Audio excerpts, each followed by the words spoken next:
mythic woke mob that you mentioned to try to scare your viewers. I think it's going to happen. I'm not trying to scare the viewers. Football's not about politics. It's not about politics. You're making it about politics. Your entire economic model. What? Your entire economic model is to scare your viewers. That's your whole gig. I mean, Steve, you really want football to be banned.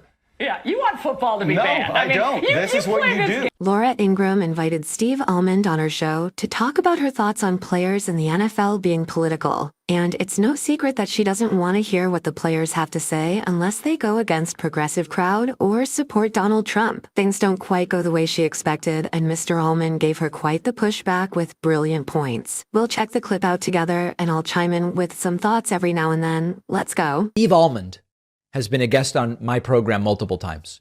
And I don't like calling Steve a sports writer because he writes about so many things, but Steve does sometimes write about sports. Laura Ingraham on Fox News thought it would be a good idea to bring Steve Almond on last night to talk about what's going on with Damar Hamlin, who suffered a cardiac arrest during the game on Monday night. We've talked about it already to some degree. This was a very, very bad idea for Laura Ingraham. He brings up that Fox News has thrown money to settle sexual assault claims, in sort of making an analogy to how the NFL will settle brain injury stuff without actually changing the underlying circumstances of football that allow the brain injuries to become common. Everything about this interview is absolutely fantastic. And eventually Laura Ingraham just cuts it off when he tries to bring up Laura Ingraham's past misdeeds when she taunted Parkland shooting survivors, leading advertisers to flee her show. This is really good. Let's go to the first clip. Putting monitors in helmets to try to make sure that people aren't suffering too many concussive or subconcussive events.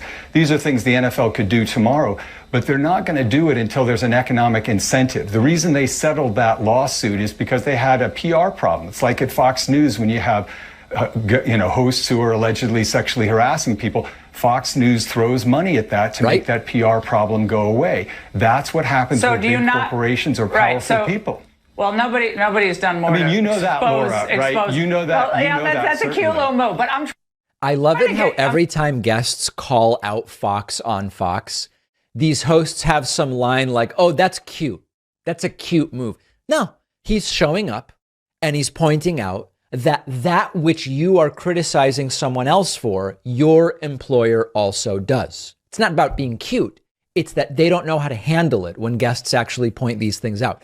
Let's go to another clip here. They have enormous amount of influence. What happened during George Floyd? They had enormous amount of influence on corporate America, the actions of corporate America, the actions of the NFL. I mean, they changed the whole corporate approach to race and equity and all the things that happened 2.5 years ago. So you say the players don't have all that much influence. I would say the players have an enormous amount of influence, maybe not as much as they want, but there's huge economic upside for everyone here, correct? Well, I know you're focused on the players. I'm focused on the fans. And what I essentially believe is not that any government ban is going to make football safer, and certainly not some mythic woke mob that you mentioned to try to scare your viewers. I think it's going to happen. I'm not trying to scare the viewers. Football's not about politics. It's not about politics. You're making it about politics. Your entire economic model.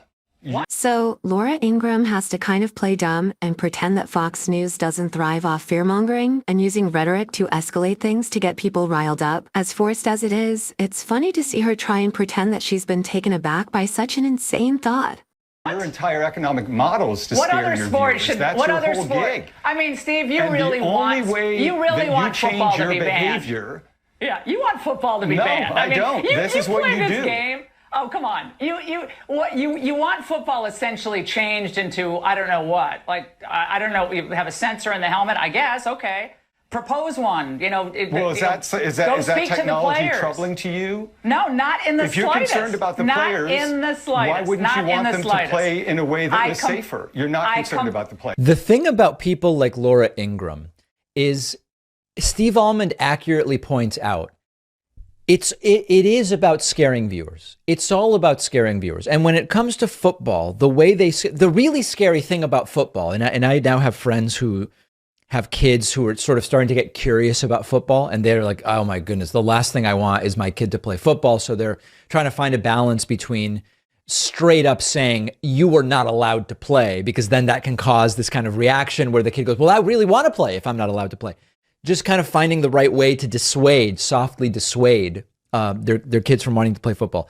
The thing about football is it is fundamentally dangerous. The brain injury stuff is completely off the charts. It's shocking to me that football even still sort of exists at the college level. And I think it's possible that if and when the lawsuits start at the college level, it will really, really damage the prospects of football. I find it, mildly entertaining. There's other sports I like better, but it just seems crazy that it's still a thing.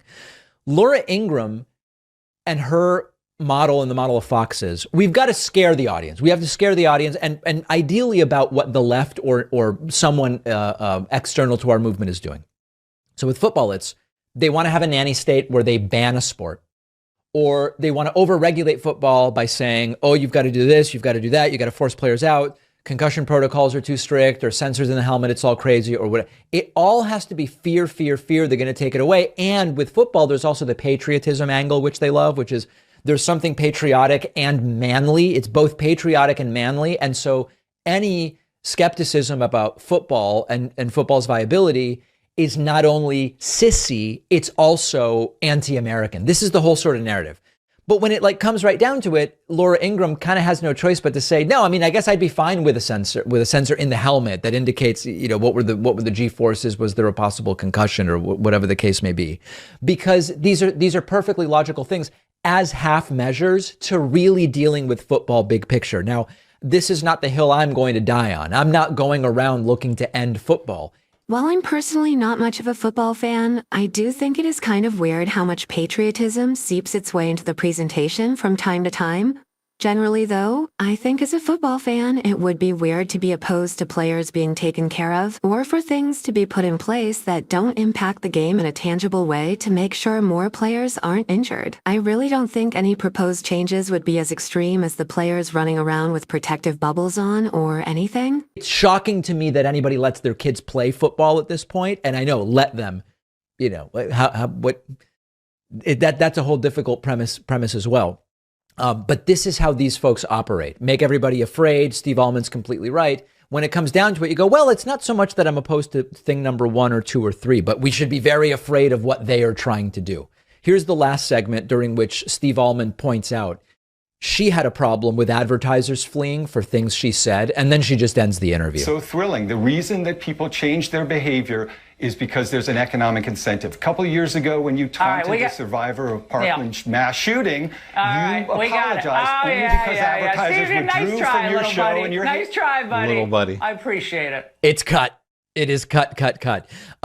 So other guests have done this stuff before, and the reaction from the Fox hosts is very similar. It's cut it, laugh it off, and say it's an ambush, or it's cute, or it's funny, or whatever the case may be. Standard MO. They all seem to know how to do it, but very nicely done by Steve Almond. And I mean, listen, this is Steve Almond's bailiwick, right?